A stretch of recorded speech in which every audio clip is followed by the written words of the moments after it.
Hello दोस्तों, good morning. चलिए आज बिहार स्पेशल के अंतर्गत हम लोग बिहार में 1857 की क्रांति टॉपिक को आज पढ़ते हैं। तो देखिए 1857 की जो क्रांति है दरअसल 29 मार्च ये 1857 को कहाँ से शुरू होती है, तो ये बैरकपुर छावनी से शुरू होती है और यहाँ पर एक मंगल पांडे नामक सिपाही हैं और इन्हीं के द्वारा ये शुरू हो जाता है।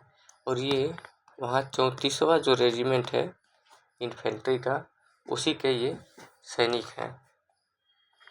और इसका व्यापक रूप अगर देखें तो 10 मई 1857 को तब होती है जब मेरठ के छावनी में यह विद्रोह जो है शुरू होता है। यहीं से इसका मुख्य जो भाग है शुरू होता है। चलिए अब हम बात करते हैं कि इसका विस्तार इतना ज़्यादा हुआ कि अब ये बिहार तक भी इसका प्रभाव देखने को मिला। तो बिहार में तत्कालीन बिहार में एक देवघर जिला था, वहाँ के रोहिणी क्षेत्र में जो 32वीं रेजिमेंट का मुख्यालय हुआ करता था। यहीं से 12 जून 1857 को इस विद्रोह की शुरुआत होती है। इस विद्रोह के कारण जो सेना का मुख्यालय था यहाँ रोहिणी, उसको भागलपुर में स्थानांतरित कर दिया गया और यह विद्रोह है भागलपुर में भी फैल गया अगस्त 1857 में। अब विद्रोही जो है, देखिए भागलपुर में एक क्षेत्र है जिसका नाम है बौसी।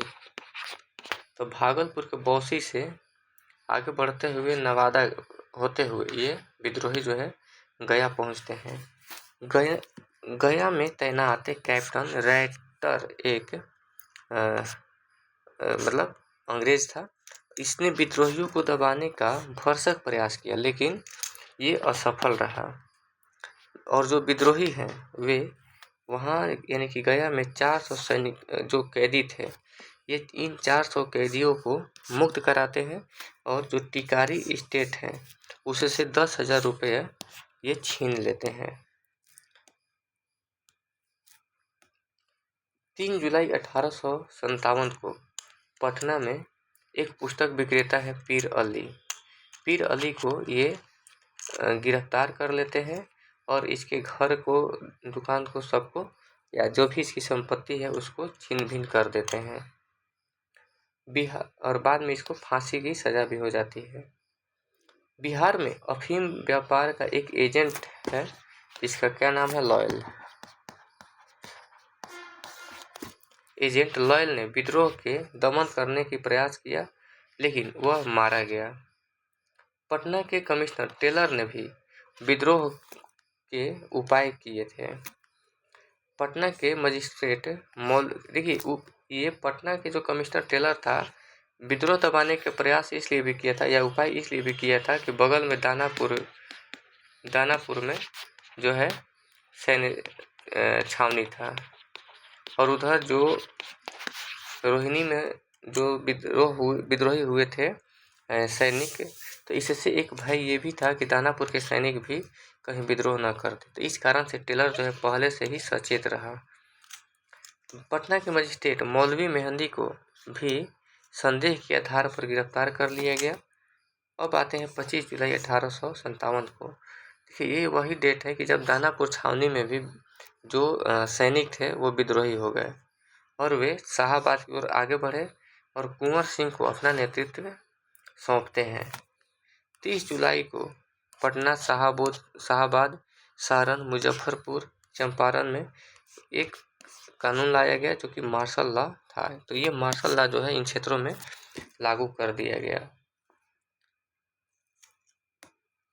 अब दानापुर के जो सैनिक मुख्यालय का जो काम है किसको सौंप दिया गया, मेजर जनरल लोआउट को।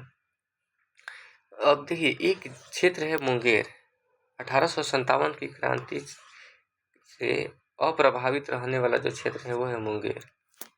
ठीक है, देखिए अब कुंवर सिंह जो है, क्योंकि नेतृत्व कर रहे थे दानापुर के सैनिकों का या आरा का, तो देखिए 4,000 सैनिकों के साथ कुंवर सिंह आरा पर अधिकार कर लेते हैं और कैप्टन डनवर की सेना को पराजित करते हैं और इसी समय डनवर जो है मारा गया।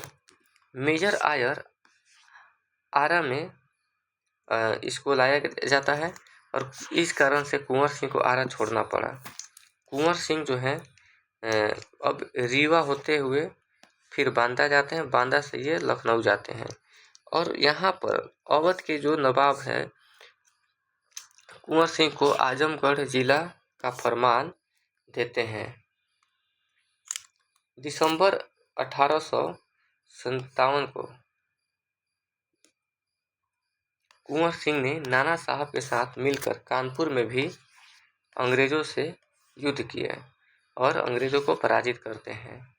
जगदीशपुर लौटने के क्रम में शिवराजपुर या शिवपुर एक घाट है गंगा नदी पर, तो यहीं पर ये घाट पार करते हुए या करने के दौरान डगलस जो है इसी के गोली से के चलाने से इनका एक बायां हाथ घायल हो जाता है और 23 अप्रैल 1858 को जब ये जगदीशपुर पहुंचते हैं तो यहाँ भी जो है अंग्रेजी सेना को मार देते हैं, जिसका नेतृत्व कैप्टन ली ग्रांट कर रहा था और इसकी सेना को ये पराजित करते हैं। अंततः 26 अप्रैल 1858 को चूँकि गोली हाथ में लगी थी तो वो हाथ जो है पूरा जो है पॉइजनस हो गया था, इस कारण से इनकी मृत्यु हो गई। और कुंवर सिंह के मृत्यु के बाद आंदोलन का जो नेतृत्व है उनके भाई थे अमर सिंह, ये संभाल लेते हैं और ये कैमूर की जो पहाड़ी है यहाँ पर गोरिल्ला रूप से गोरिल्ला युद्ध अपना जारी रखते हैं। बाद में इन सबको गिरफ्तार कर लिया जाता है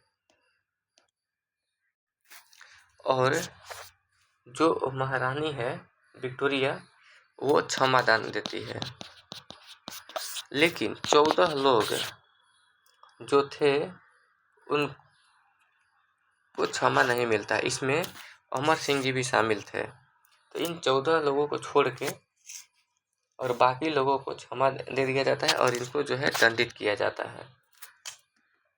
तो ये है 1857 की क्रांति का एक ढांचा जो बिहार में ये घटनाएं घटित हुई।